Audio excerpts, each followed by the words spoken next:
आज की कहानी है दोस्तों, राजा की प्रेम कहानी की। सालों पहले राजा नाथ का शासन शिवानगर पर हुआ करता था। राजा की 3 रानियां थीं। राजा अपनी तीनों पत्नियों में से सबसे ज़्यादा अपनी पहली पत्नी को प्यार करता था, क्योंकि वो खूब सुंदर थी। उसकी सुंदरता के कारण राजा दूसरी और तीसरी पत्नी पर ध्यान नहीं दे पाता था। वह अपनी दूसरी पत्नी को दोस्त मानता था और तीसरी पत्नी पर बिल्कुल गौर नहीं करता था। इधर राजा की तीसरी पत्नी उससे बेहद प्रेम करती थी, लेकिन राजा को तीसरी रानी का प्यार कभी दिखाई नहीं दिया। वो हरदम अपनी पहली पत्नी के साथ ही व्यस्त रहता था। ऐसा होते होते कई साल बीत गए। रोज राजा की तीसरी पत्नी इसी उम्मीद में रहती थी कि राजा आज उसके पास आएंगे। आज वो कुछ प्रेम भरी बातें करेंगे, लेकिन ऐसा कुछ भी नहीं हुआ। इसी तरह कुछ वर्ष बीत गए। एक दिन राजा नाथ अचानक से गंभीर बीमार हो गए।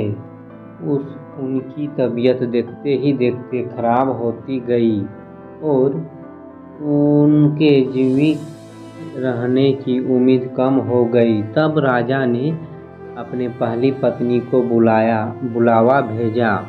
राजा की पहली पत्नी राजा के पास आए तो राजा ने उससे पूछा कि मेरे जीवित रहने की संभावना बहुत कम हो गई है और मैं भगवान के पास अकेले जाना नहीं चाहता हूँ।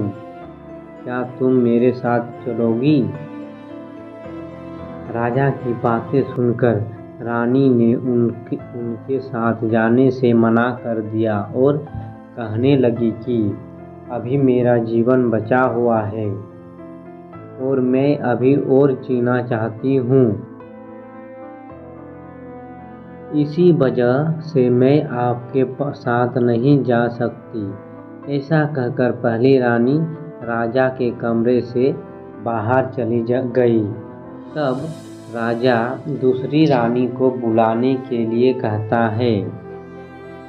दूसरी रानी को जब पता चलता है कि राजा अपने अंतिम क्षण में है तो वो अपने साथ अपनी पत्नी को लेकर जाना चाहते हैं, तो वो राजा को पास जाने से ही मना कर देती है। अपनी दोनों प्रिय रानी से निराश होकर राजा ने सोचा कि मैंने कभी अपनी तीसरी पत्नी को समय नहीं दिया और न ही उस पर प्यार जताया। अब मैं उसे कैसे बुला सकता हूँ? राजा ऐसा सोच ही रहे थे, तभी तीसरी रानी बिना बुलाए राजा के पास पहुँच गई।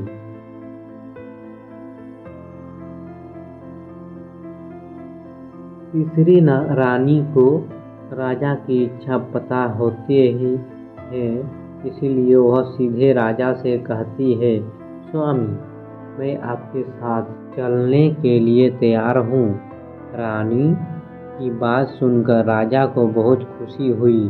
साथ ही उन्हें यह निराशा हुई कि उसने सारी जिंदगी उस रानी से ठीक से तरह से प्यार नहीं जताया, लेकिन यही मुझसे सबसे ज़्यादा प्रेम करती थी।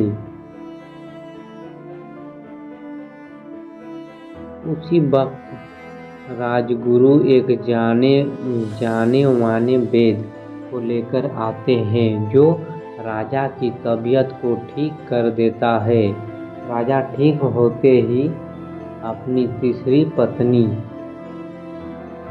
से प्रेम करने लगता है। हमेशा अपनी गरीब राजा ने अपनी तीसरी रानी को ही रखा और वो दोनों खुशी खुशी राजमहल में जीवन जीने लगे। तो दोस्तों, इस कहानी से हमें क्या सीख मिलती है?